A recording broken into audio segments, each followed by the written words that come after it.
जय हिंद, नमस्कार। मैं हूँ राहुल प्रियदर्शी। आप लोग को गुड़ी पाड़वा, नवरात्र और हिंदू नववर्ष की ढेर सारी शुभकामनाएं। आज हम लोग पढ़ेंगे बेसिक कंसेप्ट ऑफ स्टैटिस्टिक्स के बारे में। So at first we will discuss about the data, है ना? Data which surrounds in our daily activities, from the moment we wake up to the decision we make throughout the day. So let's take a closer look at what the data is, why it matters, and how it influences our world. So let's start. What does it mean mainly? है ना? Data का मतलब क्या? Data का मतलब ये हुआ कोई भी इंफॉर्मेशन जो हम कलेक्ट कर रहे हैं। किसके माध्यम से? चाहे वो हमारा ऑब्जर्वेशन के माध्यम से हो, या हमारा एक्सपेरिमेंट के माध्यम से हो, या हम कोई सर्वे कर रहे हैं। ठीक, सर्वे अगर हम कर रहे हैं तो कुछ इन्फॉर्मेशन गैदर करते हैं, तो वो जो इन्फॉर्मेशन हम गैदर करते हैं वो हमारा डेटा हो। अगर वो इन्फॉर्मेशन हमारा वो वर्ड के फॉर्म में भी हो सकता है, वो नंबर के फॉर्म में भी हो सकता है, और हमारा सैम्बल के फॉर्म में भी हो सकता है। जैसे एक एग्जाम्पल के तौर पर हम कहते हैं कि किसी चीज का, किसी भी देश का पॉपुलेशन कितना है, तो वो हो गया एक नंबर, एक न्यूमेरिकल वैल्यू। ठीक, अब उसमें जानते हैं कि मेल है या फीमेल है। तो जब हम मेल की बात कर रहे हैं और फीमेल की बात कर रहे हैं तो हमारा वर्ड्स आ जाते हैं। उसी तरह हम सैम्बल की भी बातें करते हैं, जैसे रुपीज की डेटा अगर हम ले रहे हैं, डॉलर की डेटा ले रहे हैं, तो हमारा सिंबॉलिक हो जाता है। अब डेटा जो है दो प्रकार हिस्सों में बांट दिया गया है। पहला हमारा है क्वांटिटेटिव डेटा है, और दूसरा है हमारा है क्वालिटेटिव डेटा है।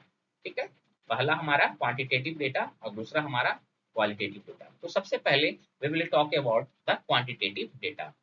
Quantitative data, as it name signifies the word the quantitative, है ना? क्वांटिटेटिव का मतलब क्या हुआ? क्वांटिटी, जिसको हम गिन सकते हैं, that consist of the numerical value that can be measured और that can be counted. Okay, for example, when you talk about the height of individual, obviously we will measure. When you talk about the number of books read, that will be 5 or 10 or 12 or whatever, इसको हम count कर सकते हैं. उसी तरह हम temperature की बातें करते हैं, उसको हम रिकॉर्ड कर सकते हैं. इनकम लेवल की बात हो गई, या मार्केट में जाते हैं, हमें फ्रूट परचेज करना होता है, कितना लेते हैं, तो वो हमारी एक न्यूमेरिकल वैल्यू में होती है, 1 kg, 2 kg, 3 kg. इसलिए हमारा ये हो गया क्वांटिटेटिव डेटा. यही अगर फ्रूट्स की हम बात करें, अगर हम फ्रूट्स कहते हैं कि कौन सा फ्रूट्स लेना है, एप्पल लेना है कि मैंगो लेना है कि गुआवा लेना है, ठीक, तो वहां पर क्वांटिटेटिव नहीं उपयोग हुआ, वहां क्वालिटेटिव उपयोग हुआ. क्यों? क्योंकि किसी कैरेक्टरिस्टिक्स के बारे में बता रहा है. ठीक, तो चलते हैं क्वालिटेटिव के डेटा के बारे में. तो क्वालिटेटिव डेटा का मतलब हुआ, क्वालिटेटिव डेटा डिस्क्राइब्स क्वालिटीज और कैरेक्टरिस्टिक्स. क्वालिटीज और कैरेक्टरिस्टिक्स का मतलब क्या हुआ? क्वालिटीज और कैरेक्टरिस्टिक्स का मतलब ये हुआ कि वो नॉन न्यूमेरिकल वैल्यू को सिग्निफाई करता है, और उसकी अपनी एक कैटेगरी होती है. कैटेगरी का मतलब वो एक से अधिक भागों में डिस्ट्रीब्यूटेड होता है. जैसे आपसे हम पूछते हैं कि आपकी मैरिटल स्टेटस क्या है, तो आप कहते हैं या तो सिंगल है या तो मैरिड है. यानी कि आपने देखा ना, यहाँ कैटेगरी हुई, सिंगल भी हुई और मैरिड भी हुई.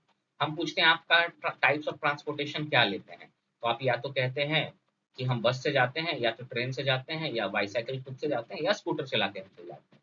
तो क्या हुई? कैटेगरीज में हुई. हाँ, उसी तरह आप रेस्टोरेंट में खाना खाने जा रहे हैं, आप कस्टमर, रेस्टोरेंट वाले आपसे सेटिस्फैक्शन लेवल पूछते हैं कि भाई कैसा लगा खाना, तो आप कहते हो सेटिस्फाई है, डिससेटिस्फाइड है. तो ये आपका हो गया कैटेगोरिकल. हाँ, यानी कि आप एक न्यूमेरिकल वैल्यू नहीं बता रहे हो, आप एक डिस्क्रिप्टिव नेचर का वर्ड यूज कर रहे हो, तो ये आपका हो गया क्वालिटेटिव डेटा. उसी तरह आपके पास स्मार्टफोन्स हैं, कितने स्मार्टफोन हो गए, तो न्यूमेरिकल वैल्यू बोलेंगे, तो आपका क्वांटिटेटिव डेटा हो गया. लेकिन if anyone will ask you the which type of smartphone, which type of operating system you are using, then you will talk about the iOS, Windows or Android. That will be a qualitative in nature. Now, the quantitative data is divided into two parts. First one is the discrete and second one is the continuous. तो चलिए quantitative data के बारे में जानते हैं, क्या क्या है आखिर. क्वांटिटेटिव डेटा बेसिकली दो तरीके का है, एक डिस्क्रीट डेटा और दूसरा हमारा कंटिन्यूअस डेटा. डिस्क्रीट डेटा का कहने का मतलब क्या हुआ? Basically the discrete data have the distinct values. They have the specific values. They have the separate values which can be counted, which but cannot be broken down into further or smaller parts. Often it is represented by the whole number. Just for example, अगर हम आपसे पूछते हैं कि दो classroom है, उस दो क्लासरूम में गिन कर बताइए कि कितने कितने बच्चे बैठे हुए हैं, तो आप गिन रहे हैं ना, कि एक क्लासरूम में 10 बच्चे बैठे हैं, दूसरे क्लासरूम में 20 बच्चे बैठे हैं, यानी कि दोनों एक स्पेसिफिक वैल्यूज है, 10 एक स्पेसिफिक है, 20 एक स्पेसिफिक है, उसको आप काउंट कर रहे हैं, उसको आप ब्रेक नहीं कर रहे हैं। आप ये नहीं बोल रहे हैं कि 2.4 स्टूडेंट है या 10.4 स्टूडेंट है या 20.4 स्टूडेंट है, उनके आप एग्जैक्ट एक सेपरेट फिगर आप बता रहे हैं, ठीक, जिसको रिप्रेजेंट कर रहे हैं आपको एक एक इंटीजर के माध्यम से, एक होल नंबर के माध्यम से, ठीक।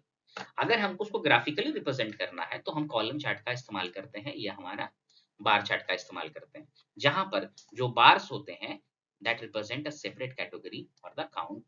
For example, when you talk about the number of the cats in a shelter, when you talk about the number of occurrence of a dice की अगर बात की तो 6 आ रहा है, बार बार डाइस को अगर रोल कर रहे हैं तो 6 कितने बार आया, 3 कितने बार आया, 4 कितने बार आया, तो नंबर ऑफ अकरेंस हो गया, ठीक है। उसी तरह नंबर ऑफ सिबलिंग्स की बात करते हैं घरों में, पार्किंग में देखते हैं बाइक्स खड़ी रहती हैं, आप गिनते हैं 10 बाइक है, 20 बाइक है, आप ये नहीं कहते हैं 2.5 बाइक है, 2.9 बाइक है, आप एक उस स्पेसिफिक वैल्यू की बात कर रहे हैं।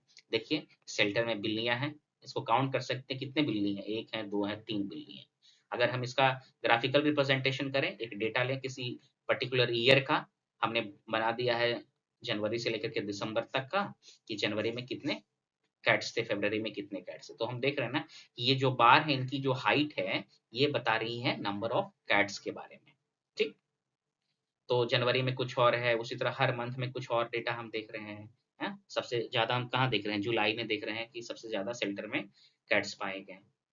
तो ये हमारा बार चार्ट के माध्यम से हम डिस्क्रीट डेटा को शो करते हैं। अब दूसरी तरफ आते हैं हम कंटिन्यूअस डेटा की ओर, ठीक। तो कंटिन्यूअस डेटा में क्या होता है कि जो वैल्यूज होते हैं दो वैल्यू के बीच में या किसी एक रेंज के बीच में, तो वो इनफाइनाइट नंबर ऑफ वैल्यू होते हैं with in a range, that can be any value, but within the range they have infinite number of values which can be measured. यह discrete में क्या हो रहा था कि counted, but in the case of continuous it can be measured, and here the values can be broken down into smaller parts. अब जैसे 2 और 3 के बीच में, 2-3 के बीच में तमाम बहुत सारी फाइनाइट नंबर ऑफ वैल्यूज हैं, 2.1 है, 2.11 है, 2.113 है, बहुत सारे हैं, which allows for the fraction और डेसिमल, यानी कि डेसिमल और फ्रैक्शन को ये अलाउ करता है। अगर हम इसी का ग्राफिकली रिप्रेजेंटेशन की बात करें तो हिस्टोग्राम के माध्यम से या स्कैटर प्लॉट के माध्यम से हम कंटिन्यूअस डेटा को शो करते हैं।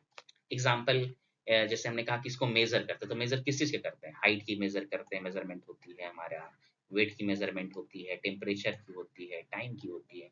जैसे इस जो कैट जो थे शेल्टर में रखे हुए थे, इनका हमने वेट मेजर करना, हाइट मेजर करना, देखो ये जो बिल्ली है कैसे अपना वेट मेजर करा रही है, ठीक। तो इनके जो वेट होंगे ना, एक एग्जैक्ट तो होगा नहीं कि 55 केजी होगा या 55 केजी 56 केजी होगा, होगा 55 केजी 500 ग्राम, हाँ, 55 केजी का तो नहीं जनरली कैट होता है, 15 केजी 10 केजी का। तो 10.12 10.13 इनकी डेसिमल पॉइंट ऑफ बेसिकली ये वैल्यूज आती हैं। तो ये इस तरह का डेटा हाइट और वेट मेजर कर रहे हैं, तो आपका कंटिन्यूअस डेटा। अब उसी शेल्टर में जो बिल्लियां थी उसकी हमने हाइट ले लिया और वेट ले लिया, सारी बिल्लियां का स्कैटर प्लॉट बनाया, तो ये हमारा आ गया।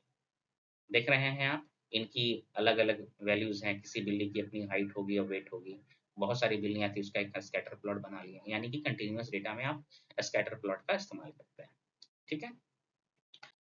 चलिए कुछ क्वेश्चन सोल्व करते हैं अब इस पे, डेटा पे। पहला क्वेश्चन देखते हैं, कहता है एक साइंटिस्ट है, वो स्टडी कर रहा है किसी टेम्परेचर का अलग अलग रीजन का, जिसका उन्होंने क्लासिफिकेशन कर दिया है, हॉट, वार्म, मॉडरेट और कोल्ड।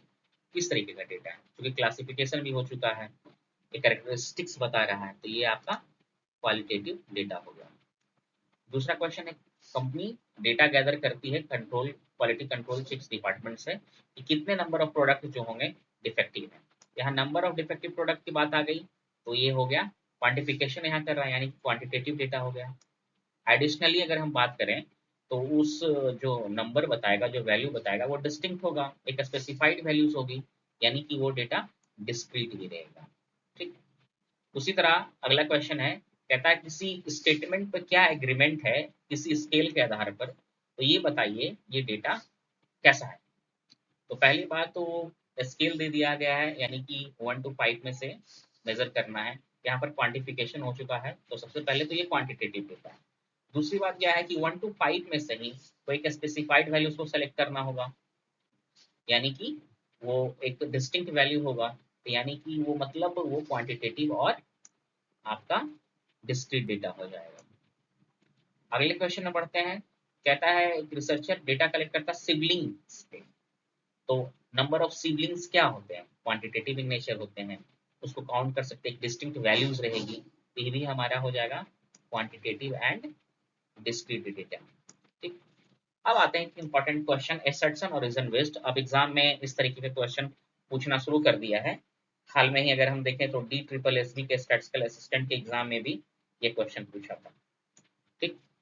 assertion क्या कह रहा है, कहता है कि data collects from a survey where respondents rate their level of agreement with a statement on a scale 1 to 5 represent discrete data। Exactly अभी ऊपर आंसर देख रहे थे। दूसरा उसका रीजन दे रहा है कि discrete data are distinct and separate values that are counted rather than measured such as a whole number। बिल्कुल यह भी सही है, यानी कि हम पा रहे हैं कि असर्शन भी सही है और रीजन भी सही है, और रीजन असर्शन को एक्सप्लेन कर रहा है। So we will go for the option number A. Okay,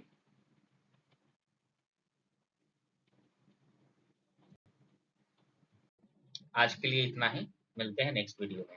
thank you.